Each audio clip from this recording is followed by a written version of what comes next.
Hey, what's going on? What's going on? What's going on, everybody? Welcome back, welcome back, welcome back to another episode of Honest Conversations with Mo, the Mo Love podcast. As we get back into it, to this episode, thank you all for being here. I guess we'll get right into this episode.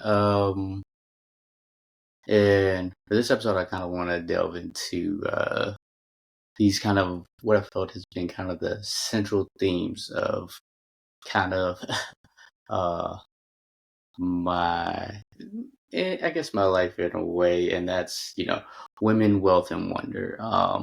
And I guess in that sense of women, the many different women, not only in my life that raised me, but when I think in the romantic sense of just women overall, and my attraction for different types of women, and then wealth, of course. How in this world, we're all trying to be able to feed ourselves and kind of maintain this certain lifestyle, and establish a certain lifestyle for ourselves, in that sense of wealth. And then wonder, kind of as we continue to explore the world around us, not only within ourselves, but the outside world, and kind of what goes on in the world around us.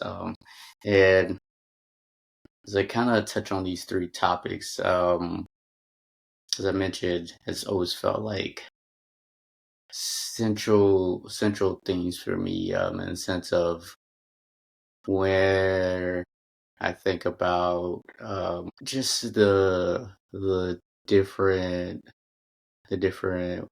like I said, the different women in my life, from my mom to my sisters who raised me, to, as I said, the different romantic encounters I've had, with different women, and I just think about how that's played an impact on my life, as as an individual who necessarily didn't have their dad around to kind of raise them, as I was raised by women mostly. So it's just that impact of how that allowed me to kind of tap more into kind of that emotional, kind of that more vulnerable side of myself, that maybe at times I definitely did try to hide and try to limit myself, because as a man growing up, you're told not to show that side of yourself. So in that sense of where I dealt with kind of that struggle of that balance of managing that, of how do I allow myself to dive into and tap into my emotions while still allowing myself to remain vulnerable, and still stay positive in that sense. And then in terms of wealth, as I said, always, it's funny, like uh, wherever they come into my place, and you'll see I have this $1 billion board, because that's my mindset, my mentality of eventually, one day, being able to touch $1 billion, whether that is actually touching and reaching that $1 billion mark, when it gets to that point, or getting close to it, in that sense monetarily, but also just having that mindset of wealth, and that wealth of knowledge, in that sense as well. So when thinking about wealth, and the type of lifestyle that I want to be able to maintain, the type of life I want to be able to live, and create for myself and for others, and also understand the challenges of the I guess the career path I've taken, in terms of understanding that, yes, it aligns with my passion, and kind of what I do truly enjoy doing, but also understanding that it's still me, trying to learn and grow within that role of trying to get to that next level, in my career, personally and professionally, in terms of you know, the necessary things to take away of, how do I build myself in that sense to continue to grow, professionally. And then wonder, being able to, being grateful to be able to see so many different perspectives, and being exposed to so much thus far, in my life, and you know, being able to have the opportunity to explore, different parts of the world. Part of it, is, grateful for, my profession and kind of what I do, but also um, what I was exposed to kind of early on, in my family growing up, in terms of my mom being a constant traveler in that sense. And now, majority of, my family in that sense is a constant traveler and exploring the world around me, and being open to wonder, and being open to learning and to figuring things out. And I can say within all of these three themes that I've also dealt with kind of that rebellious aspect, of the sense of where, when it comes to, for women example, romantically, as I said, that, it's kind of tough for me to kind of, open up that part of myself, because, as I said, it's easier to keep myself at a distance, to stay protected, as I said, of not being willing, allow that vulnerable side of myself to, kind of be exposed, or keeping myself, at arm's length from everybody, not only just romantically, but personally as well. But how that trickled into, kind of those romantic relationships, and not necessarily having a truly, meaningful connection with someone, because of I guess, my apprehensiveness of, being on guard, and trying to figure out, how am I able to, protect myself to avoid, potentially getting hurt, in that sense. So, and then also, kind of that rebellion, and, when it comes to wealth, in the sense of where I don't necessarily truly treat myself, as I said, trying to, build this lifestyle, but at the same time, kind of limit myself in that sense too, where I don't truly, as I said, treat myself, and um, really, really, like, know how to, get out of my own way, in the sense of, hey, I'm able to, kind of care for others, but not able to, kind of care for myself in that way of, as I said, being able to go out of my way, and uh, not feel like, hey, is, you know, preferring to save versus, hey, taking the chance to, treat myself to, something nice, or things of that nature. So it's very apprehensive in that sense, and very rebellious in that sense of where I would hold myself back in that way. And then kind of the wonder too, rebelling in where sometimes exploring too far out into the depths of knowing what maybe wasn't for me, but because I needed to know, or kind of wanted to know, that it, you know, turned out to be a lesson that eventually, of course, it was a lesson that I kind of needed, but in the sense of where maybe that could have been a lesson that was avoided. And that kind of delves into kind of where I pivot into the next area of, kind of that vices versus, those habits of becoming. When you kind of understand those, those aspects of yourself, and kind of those central themes of your life, of, understand also, understanding your vices, the things that kind of hold you back. And for me, it was, kind of that sense of where, knowing my vices, whether it was, a few of my vices I did completely stop earlier this year, in terms of, whether it was indulging in a habit, such as drinking, that necessarily didn't favor me, and kind of stopping that, as well as um, other vices overall, of just knowing, hey, it wasn't for me, and it didn't work for me. And also, the vices of chasing, as I said, go back to, kind of that topic of, those central themes of, women, wealth, and wonder, of, chasing these things, just to seek out, that inkling of potential maybe when it wasn't truly there, instead of taking that time to kind of rest and allow it to kind of be truly mutually beneficial, and recognizing those necessary vices that kind of I struggled with, versus kind of these habits of becoming, and talk about vices versus habits of becoming, is the sense of where our habits are kind of, of course, limiting us, and where these habits of becoming are, hey, how are we truly, you know, curating, the necessary habits to fully grow and fully develop, as ourselves, and fully uh, become the best version of ourselves. And it was interesting. I went to an event yesterday, where they talked about the importance of planting positive seeds versus negative seeds. And when you think about those negative seeds, it's those negative thoughts that eventually lead you back to your vices,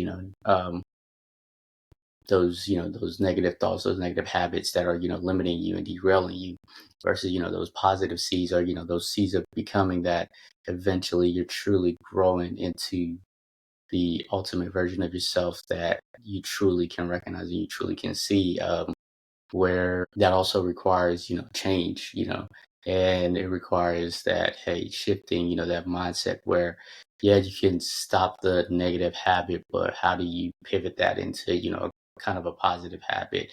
How can you shift the narrative on those uh those overall habits that you kind of derailed yourself in that sense of doing. And then from there, kind of how do you kind of lead with curiosity and not control? As I talked about, in a previous episode, of that sense of perfectionism and kind of avoiding it, and how we sometimes use perfectionism as, kind of that mask for discipline. But sometimes we also forget to allow ourselves to truly be curious, to truly, explore ourselves. And when we lose that sense of curiosity, we lose those parts of ourselves because we get comfortable. We get comfortable not being able to control the circumstances and the situations around us. And as I said, for me, definitely dealt with that sense of perfectionism and wanting to control things, wanting to control the outcome of things, and ultimately not truly being beneficial for me, whether that's, you know, overworking, and wanting to, or learning not, how to delegate, or um, uh, over functioning, and, just giving too much of myself to, others, and pouring too much of myself into, others' cup, and not being able to, refill my own cup at times. Knowing how to kind of lead with curiosity. How can you sometimes, just step back and allow yourself to see, hey, what if I don't do this?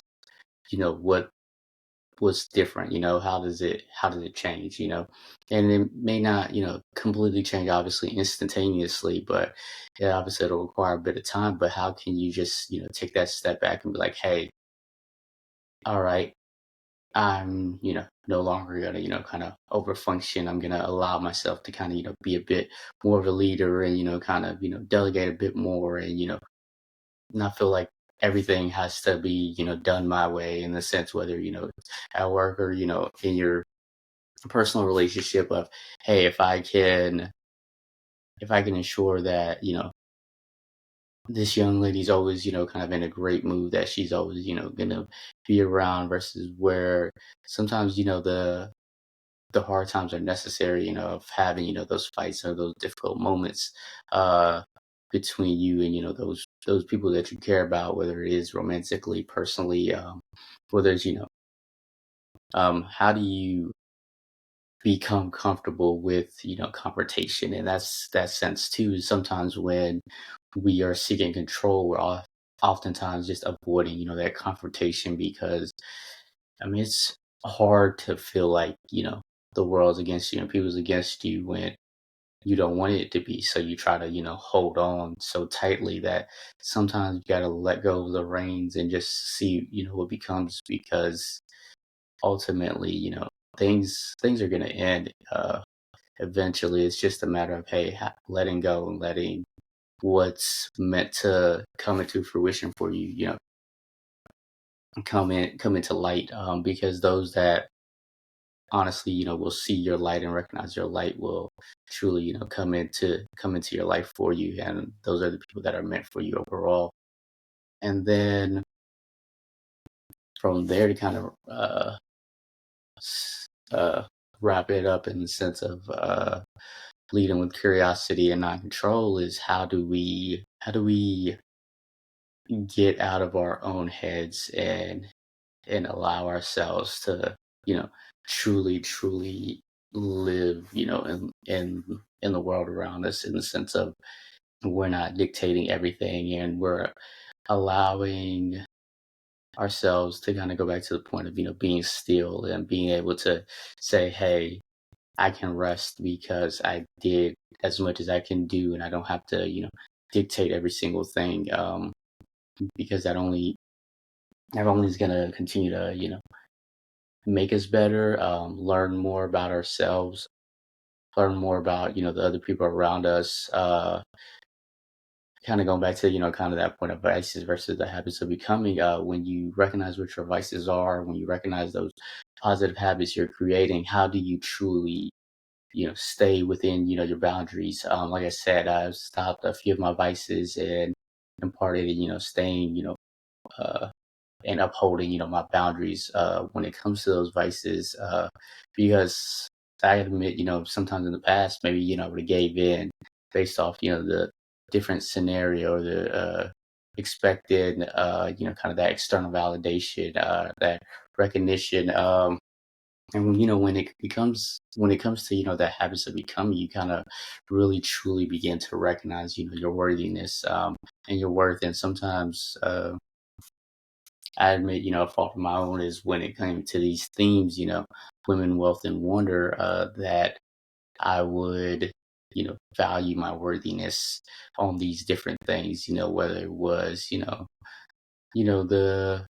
the quantity of women that, were attracted to, or basing it off, the amount of money, my bank account, or the, you know, the different opportunities, or the different things that people were, indulging in, and, exploring, in the world around us, that wasn't really necessary and wasn't really needed, when, the focus should have just obviously been just, my journey overall. And when you recognize, hey, these boundaries that you're setting for yourself and how to uphold them, that's when you truly, develop these necessary habits of becoming, that whole you, and where you become, completely whole with yourself, because you can't ever, you can't ever fill yourself up from an empty cup, ever.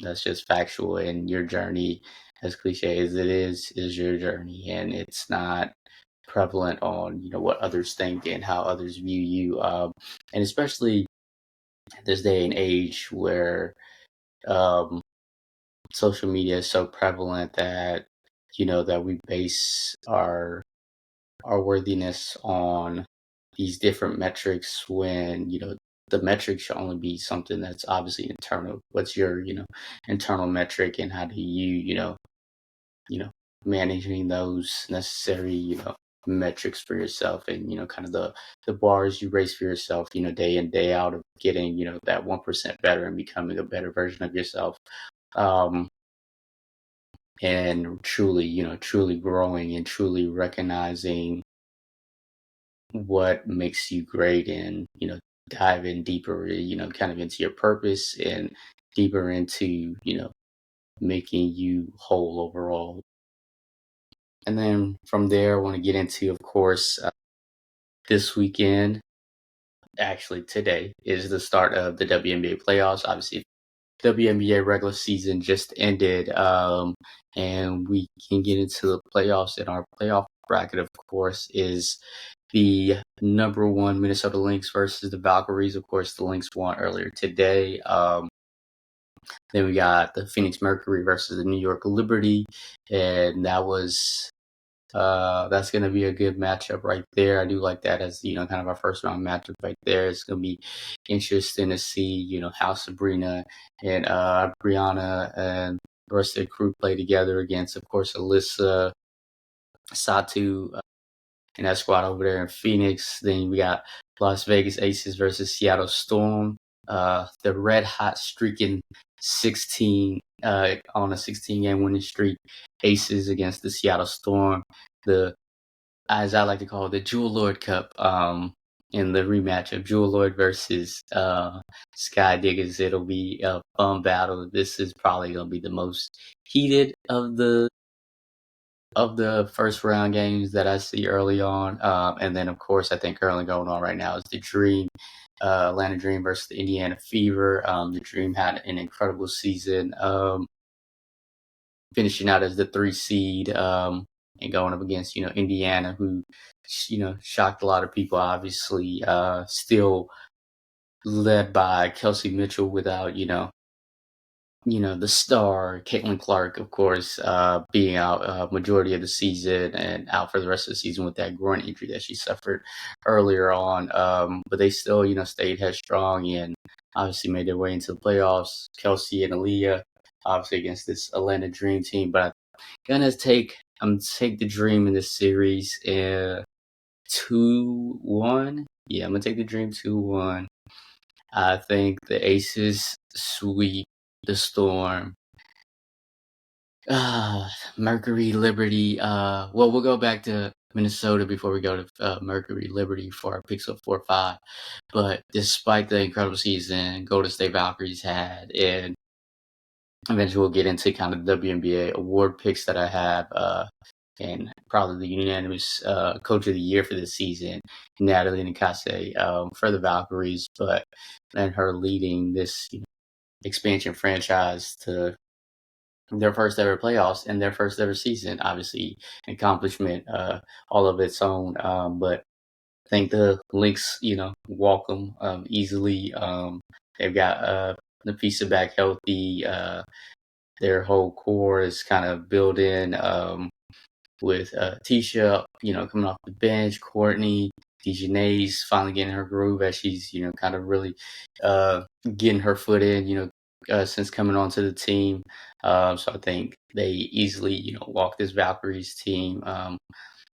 But it'll be a good series. I think the Valkyries, obviously, as they've been doing all season, will continue to fight. So could potentially maybe get one, but I highly doubt it. And then we got, like I said, Phoenix versus the Liberty, Mercury versus the Liberty. I think I'm gonna take the defending champs. Actually, no, I'm gonna take the Mercury. As much as I want to take the defending champs, I think Alyssa Thomas, and Satu lead it all the way, and I think it's gonna go down to 3, and I think it'll be 2-1. Mercury, game 3. So I'm gonna give it to the Mercury there. The Aces. The Aces, I see walking the Storm. They're just too hot. Asia's playing out of her mind during the 16-game winning streak. So it should be fun. And then obviously we'll get into the semifinals once we get there later down the line.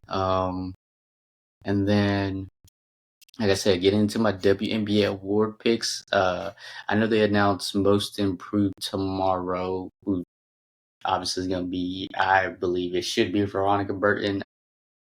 Like I said, she was a key catalyst for that Valkyries team. This expansion team coming all together. Nick Billings. What's her name? Dang, I'm blanking on her name. She came from the Fever. Wow, I'm blanking on her name. But that whole kind of modge of a team came together and obviously got the 8th seed in the playoffs this year. And I think most importantly, Veronica was a key catalyst to that team. So I'm giving her Most Improved, MVP. Come on now, easy, unanimous, should be. Asia, another one. Cakewalk, Defensive Player of the Year, Asia. I'm giving her that one. Rookie of the Year, we already know who it is. It's 5 out there in Dallas, despite their struggling season. Probably would have been worse without 5. aka Paige Beckers. And what they I think what Paige learned this season, obviously had incredible performances. What the 44-point game? Oh, that was a beautiful game. But just being as dynamic and explosive as we thought she was going to be and living up to the hype. I think Fives got it, obviously finishing in top five and scoring in her rookie year. So Fives got that in Paige Becker's rookie of the year. Sixth woman of the year is going to be Natisha Hydeman, the other half of the stud buds out there in Minnesota. So I think she's got the sixth player of the year locked up, and then, like as I said, coach of the year, Natalie Nikaste. What she did incredibly with the Valkyries was incredible all season. Like, what can you expect? I mean, they've set the bar for the next, incoming expansion team. I want to say Toronto next year. So the bar has been raised, and it's only going to continue. And this Valkyries team is going to be dangerous as they continue to get better and continue, solidify their identity, and truly kind of formulate, their true roster, not just, picking, from, an expansion draft. So it's going to be interesting as they continue to grow, and develop as a franchise out there in Oakland. And then now, getting into, week one and kind of obviously week two of the NFL season. My Falcons had a rough go last week against the Buccaneers. Obviously losing what was a heartbreaker. Younghoe Koo obviously lost his job this week to Parker Romo. I don't want to say completely lost his job, but I think obviously Parker Romo's starting tonight against the Vikings. And just missed, the 44-yarder that would have taken us to overtime. Incredible game by Penix despite our lackluster running game. Close. We had 298, the rushing touchdown, the passing touchdown. Defense played okay. Obviously, the tough roughing the passer penalty on Rook Aroro in that fourth quarter that led to kind of that Mecca Buka game-winning touchdown that eventually became the game-winning touchdown on Baker Mayfield on the sideline, which sketchy call. I give it to him, I guess, but it is what it is. But outside of obviously my it's it's hard to say that loss week one. That was tough because we started out so well offensively. That explosive touchdown to Bijan for that 50-yard pass that Penix had to Bijan on that out quick screen. But it's all good, and we'll bounce back tonight against Minnesota on Sunday Night Football. Should be an interesting matchup. Obviously, throughout week one earlier in the season, the Bills come back against the Ravens was an incredible game. The Minnesota Bears game on Monday night was incredible. Last week, who shocked some people? The Colts. The Colts shocked me. The Colts blowout, and their owner now being an integral part of their internal communications. Obviously, having a headset on the sidelines is interesting. That's going to be interesting throughout the year as that continues. Commanders look great. The Bengals defense still shoddy, but they pulled it out against the Browns last week. And then early slate of games today. Haven't really been in tune with the games today, but obviously Packers got that big win on Thursday night. Cowboys, Giants looking like it's going down to the wire on this high scoring affair. Seahawks beat the Steelers early. Rams smacked the Titans as to be expected. Pats beat the Dolphins in a high scoring affair as well. Bills beat the Jets in a blowout. As I expected, Bengals defense shoddy, but it was a high scoring affair. But Bengals pulled it out. Niners beat the Saints in a close one. Ravens blew out the Browns. And then Lions dog walked the Bears. And then obviously the second half of 4 o'clock games. Gonna definitely tune into this Eagles Chiefs games in a few.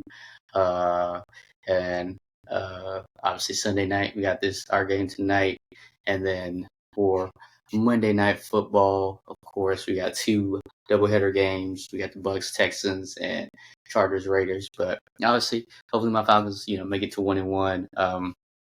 And we continue to get this season off to a good footing. Didn't It was disappointing, last week's games, but the season's early. Um, a lot of football obviously is still left to be played in this season, but gotta get off to that good start and continue rolling and build that momentum. But around the league is looking like obviously who we expected to be the contenders early on are looking good, and it's gonna be a fun season as we continue to roll on through. And then, of course, jumping into kind of my top 4. My favorite album of late hasn't obviously been another favorite album. I've been listening to a lot of dance house music of late. Been on that vibe. My heavily listen to heavily rotation playlist on Apple Music. New tunes to vibe to playlist. And a bunch of different albums throughout, but nothing that's kind of stood out as far as kind of favorite album at the moment. Favorite show, Dexter. That I've been currently watching, as I mentioned last time, and finished it up. The original Dexter, finished all of that entire eight seasons of that, and it was incredible. Definitely lackluster ending. Did very disappointed in that, but I think it made sense as I've been watching. I just finished Dexter's New Blood, and I'm watching Dexter Resurrection now, and how they kind of continue the story. But yeah, Dexter is it. The I think it's just how they play into his, kind of his psyche and his, thought process of kind of why he does what he does, and how he tries to, kind of justify it in a sense. And it kind of plays into kind of how when we're not really in tune with ourselves, we try to find these reasons to, justify the things that we do. And kind of go back to, kind of what I said, kind of those central themes of sometimes we try to justify, our actions, but is it necessarily the best? That obviously doesn't lead to the best outcome for us. And so far has not led to the best outcome for Dexter. And we're gonna see as it continues to go in Dexter's Resurrection. And then what I currently got going on, just nothing too much currently going on. Just taking it one day at a time. And figuring things out. One day at a time, as I said. And then kind of what I'm looking forward to. A few trips.